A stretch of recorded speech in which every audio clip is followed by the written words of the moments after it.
As the leader of a mid-sized manufacturing company, you grew up with standard cost accounting. You have been able to make sense out of nonsense. You can explain unabsorbed volume variances and all those crazy things. But now you're beginning to move your organization over to a lean manufacturing environment. You've cut changeovers, you've cut inventory, you've cut lot sizes, you've done all these great things, and yet the accounting isn't showing it.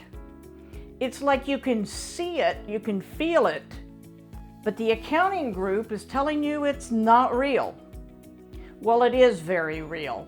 Standard cost accounting is the root of all evil, especially as you move towards a lean environment.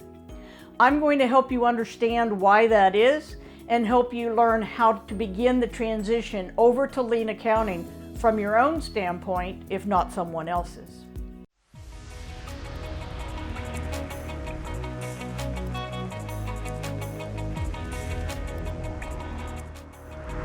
Hi, I'm Becky Morgan. I'm an operations strategist who works with leaders of mid-sized manufacturing companies, not unlike yourself. Together, we work to ensure that the operations strategy supports the business strategy and that the infrastructure and capabilities are in place that ensure that we can deliver ever-increasing brand promise to our markets. Now let's get back to why standard cost accounting is so confusing when you can see the improvements, but they say they're not real. Well, number one, keep in mind standard cost accounting was created when we had large batch sizes and we had very long changeovers, which is why we had large batch sizes, and somehow we thought large batch sizes made more sense. A little bit of Taylorism in there. But in any case, we started saying, okay, we're gonna run large batches, which means lots of inventory, lots of work in process, lots of complicated scheduling. With lean, that complexity disappears. We reduced our setups. We're running small lot sizes. Wherever we can, we're trying to run exactly what the customer wants when they want it. We no longer have much WIP at all, and yet the P&L says we're going the wrong direction. Well, that's because according to the P&L, you are, but you're not really. Because your inventory was on the books as an asset, and when you begin to take it off, it's going to hurt your profitability, allegedly. Just like it allegedly made you look more profitable than you were before. Lean cost accounting takes away all that undecipherable vocabulary, overhead, volume, variance, unabsorbed stuff, and it goes to what's really happening on the shop floor. Many of you will find that your WIP is near nothing, and in fact, you don't even need to track it. We have so many transactions going on in our manufacturing companies simply so we can track work in process. But if we're getting things started and finished in short order, we don't need to worry about WIP. Now your accountants will say, but we do, the government requires it. Great. You can take a WIP inventory at the end of a month, and whatever that is, you have a journal entry that says, okay, we have $100,000 in work in process.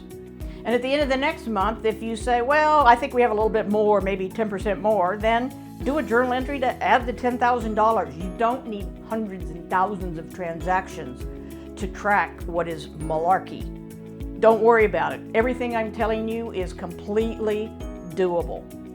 We also want to be able to speak English in our terminology, not all those strange terms that standard costing gave us. With lean accounting, we recognize that labor is in fact not a strictly variable cost. We know that if you get one more order or ship one more unit, you're not going to lay somebody off for half an hour. In general, you're going to have a standard labor force size that within a certain range of volume is what you have. It's called payroll.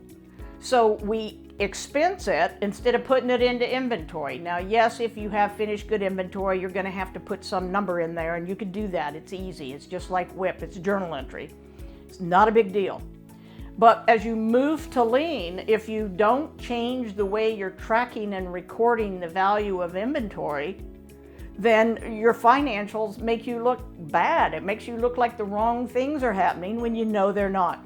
I also want to recommend to you an organization called Lean Frontiers. They put on lean-related summits all around the world. In September of 2019, I'll be making 2 presentations at their summits in Austin, Texas. Now, I'm going to be speaking not on lean accounting, but on lean management systems. It will help you if you understand what you're trying to accomplish from a management perspective, and then accounting can make sure it's giving you the information you need to make good decisions. And isn't that what accounting should be about? Now, if this kind of information is helpful to you, I encourage you to go to my website, fulcrumcwi.com. You'll find podcasts, videos, published articles, lots of newsletters. You'll find all kinds of information out there for free that was designed with you in mind. Designed with you in mind because I'm as passionate about manufacturing being a tremendously successful environment as you are. You and I, we're in this together.